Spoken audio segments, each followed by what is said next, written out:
Halo semuanya, perkenalkan kami dari kelompok 9. Di sini kami akan membahas materi mengenai tindakan koruptif yang dilakukan oleh dosen. Nah, sebelum kami masuk pada presentasi kami, izinkanlah kami memperkenalkan diri kami. Perkenalkan, nama saya Gacia Bendelin Baitanu. Nama saya Indri Daniati Bunga. Nama saya Polina Minabelo. Nama saya Deborah Menunai. Dan saya Mario Tindam. Nah, sekian dari perkenalan singkat kami.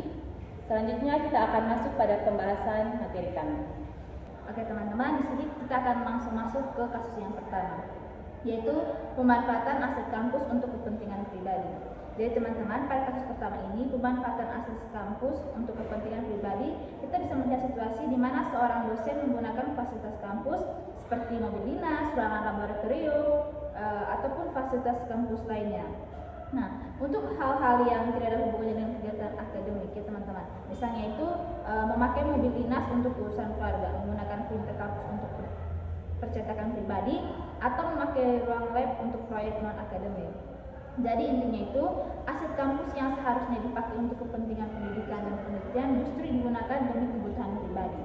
Oke, ada beberapa faktor penyebab mengapa kasus seperti ini bisa terjadi. Yang pertama itu pengawasan aset yang lemah. Jadi tidak ada sistem kontrol yang jelas sehingga penggunaan aset itu jarang dipantau.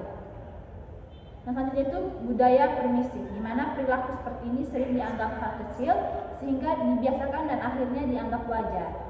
Yang berikutnya itu kurangnya pemahaman etika. Jadi beberapa dosen itu tidak memahami batasan penggunaan fasilitas negara. Yang berikutnya itu ada motif pribadi. Jadi keinginan untuk mendapatkan keuntungan atau kenyamanan pribadi membuat pelanggaran ini dilakukan. Nah, teman-teman, ada pun solusi dari kasus tersebut, di mana membuat aturan tertulis mengenai penggunaan fasilitas kampus. Yang kedua itu melakukan audit aset secara berkala, yang dimana audit rutin membantu mendeteksi penyalahgunaan sejak awal. Adapun memberikan sanksi administratif, dan yang terakhir itu ada edukasi integritas. Nah teman-teman, sekarang kita akan membahas kasus yang kedua, yaitu pungutan liar non formal. Jadi kasus ini terjadi ketika dosen meminta mahasiswa untuk membayar sejumlah uang dengan alasan tertentu, misalnya untuk remedial, tugas, fotokopi, ataupun administrasi. Padahal biaya tersebut itu tidak tercantum dalam aturan resmi kampus. Nah, jadinya itu mahasiswa merasa terbebani, namun tidak berani menolak karena ada ketergantungan pada dosen dalam penilaian dan juga kelulusan. Nah, teman-teman, faktor penyebab dari kasus ini adalah di mana yang pertama kesadaran integritas yang rendah. Jadi di sini pelaku tidak memiliki komitmen moral untuk menjaga etika profesi.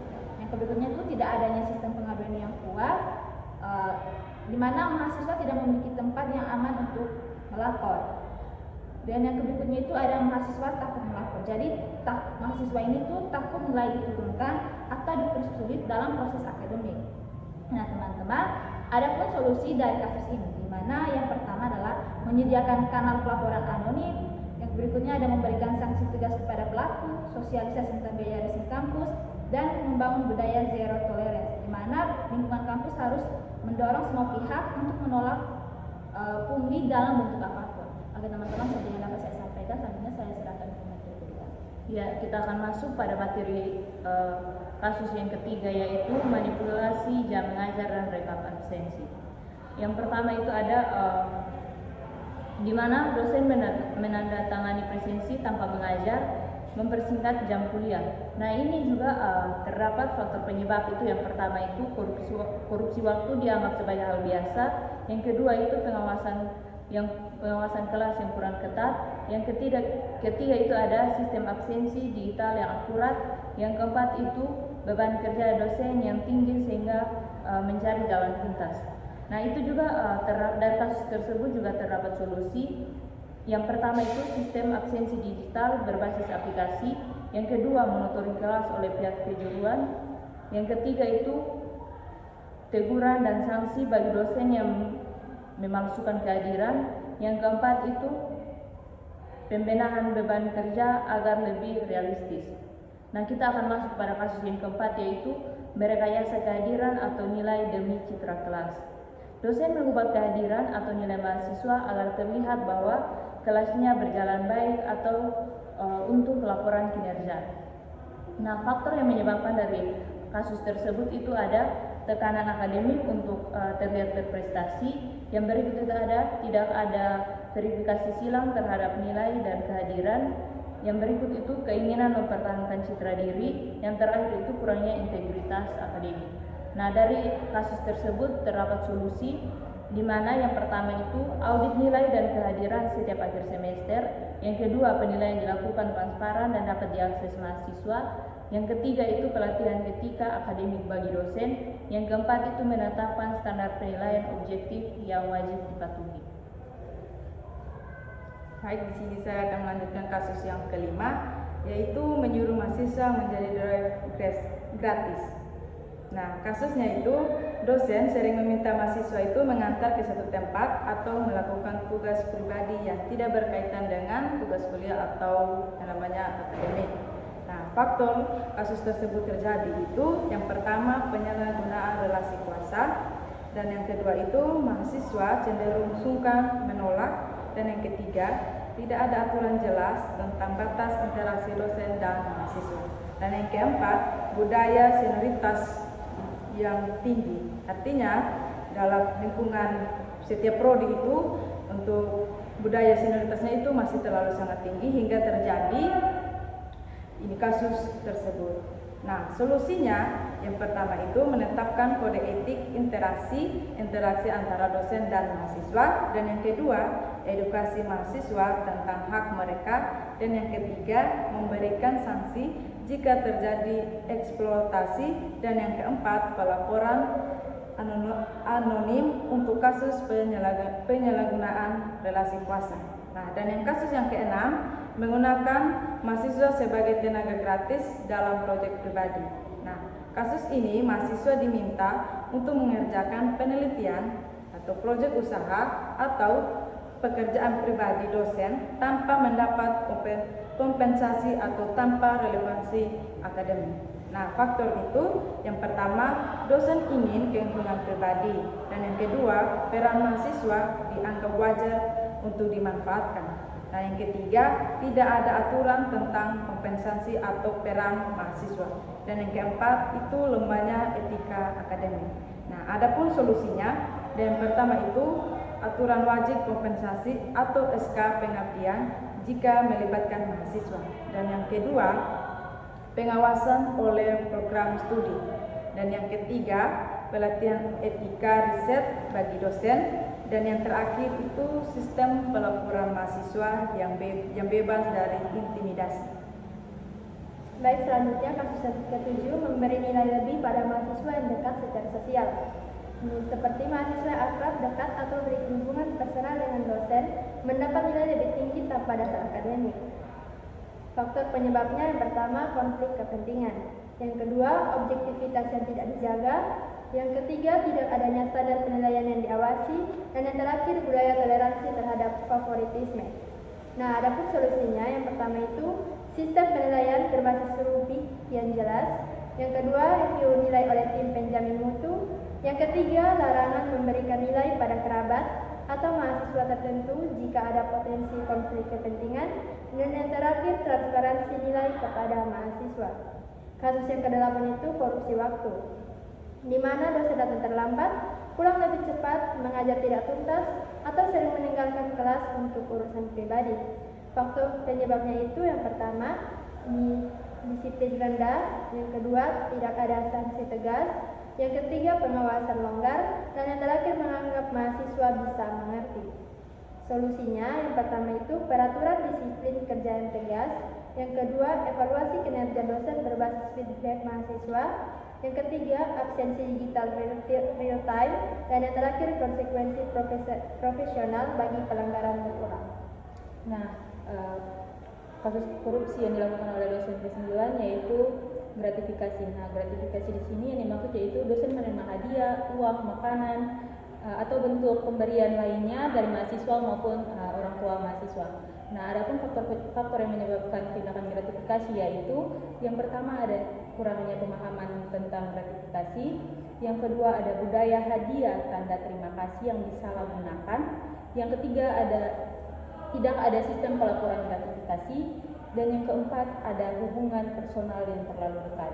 Jadi dari faktor kurangnya pemahaman tentang gratifikasi yang di sini yang dimaksud yaitu dosen maupun mahasiswa tidak mengerti apa itu gratifikasi, dan mereka menganggap bahwa gratifikasi bukan merupakan tindakan koruptif.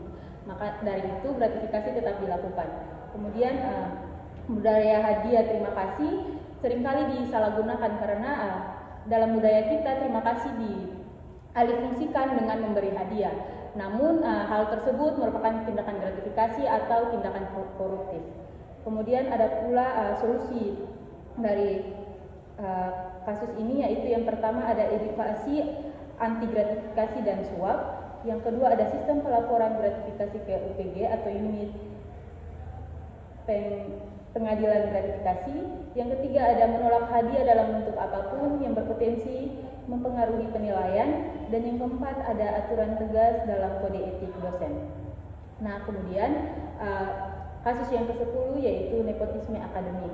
Nah, nepotisme akademik adalah tindakan memberikan keistimewaan atau perlakuan khusus kepada seorang di lingkungan pendidikan berdasarkan hubungan keluarga, kerabat, atau kedekatan pribadi, bukan berdasarkan kemampuan atau prestasi. Nah, nepotisme akademik yang dapat diambil dari kelompok kami, salah satunya yang dilakukan di Undana oleh salah satu dosen, yaitu di mana perlu kita ketahui bahwa beasiswa KIP itu diterima oleh orang-orang yang tidak mampu, di mana pada Undana ini adalah salah satu mahasiswa yang kebetulan orang tuanya PNS, namun dia menerima beasiswa tersebut dikarenakan yang mengurus beasiswa itu adalah keluarganya, sehingga keluarganya mendaftar si mahasiswa tersebut untuk mendapatkan beasiswa, dan sampai sekarang mahasiswa tersebut masih mendapatkan beasiswa. Nah, untuk faktor penyebab nepotisme akademik ini yaitu budaya balas budi dan kedekatan sosial di lingkungan tertentu. Hubungan keluarga dan pertemanan dianggap lebih penting daripada merit atau kompetensi. Akhirnya keputusan dibuat berdasarkan kedekatan, bukan kemampuan. Yang kedua, kurangnya transparansi dalam proses akademik. Jika proses penerimaan, penilaian, kenaikan jabatan, atau pembagian beasiswa tidak terbuka, maka peluang penyalahgunaan wewenang untuk membantu kerabat menjadi besar. Faktor yang ketiga yaitu lemahnya pengawasan dan regulasi. Ketidakadaan aturan yang ketat atau lembaga pengawasan yang aktif membuat praktik nepotisme mudah terjadi tanpa konsekuensi. Yang keempat yaitu penyalahgunaan kekuasaan oleh pejabat kampus. Pejabat yang memiliki kewenangan tinggi, misalnya seperti dosen, senior, prodi, dekan, dan rektor, dapat menggunakan posisinya untuk memberi keuntungan pada orang terdekatnya. Yang kelima, persaingan yang tidak sehat. Nah, ketika jabatan atau posisi terbatas, misalnya asisten dosen, beasiswa, dan jabatan struktural, orang cenderung mencari jalan pintas dengan memanfaatkan relasi. Yang keenam yaitu tidak adanya sistem seleksi berbasis merit. Jika kampus tidak menggunakan standar objektif seperti nilai, prestasi, dan portofolio dalam seleksi, maka hubungan personal mudah masuk menggantikan kriteria akademik. Yang faktor yang ketujuh yaitu faktor emosional dan subjektif dosen. Dosen atau pejabat bisa merasa ingin membantu keluarga atau teman karena rasa nyaman, simpati, atau tekanan emosional. Faktor yang kedelapan ada ketergantungan pada jaringan internal.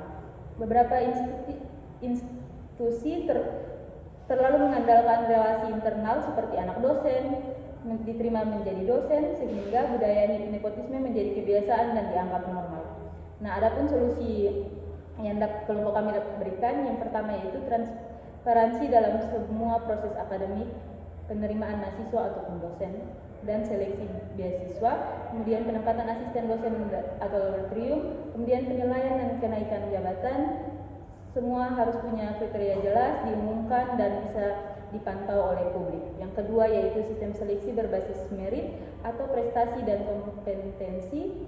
Keputusan harus berdasarkan data objektif seperti nilai akademik, portofolio, prestasi, hasil tes, dan bukan berdasarkan hubungan keluarga. Yang ketiga yaitu membentuk lembaga pengawasan internal seperti Satgas Integritas, unit anti korupsi kampus, komite etik akademik. Lembaga ini menerima laporan dan mengawasi kebijakan kampus. Yang keempat yaitu menetapkan kode etik dan sanksi tegas. Kampus harus memiliki aturan tertulis terkait konflik kepentingan seperti atau konflik of interest, kemudian larangan memberikan nilai atau peluang kepada kerabat. Sanksi bagi pelanggar, yaitu aturan jelas merupakan perilaku penyimpangan berkurang. Yang kelima yaitu pendidikan integritas untuk dosen dan mahasiswa harus mengadakan workshop integritas, seminar anti nepotisme, pelatihan etika profesional. Tujuannya yaitu menanamkan nilai kejujuran dan fair play.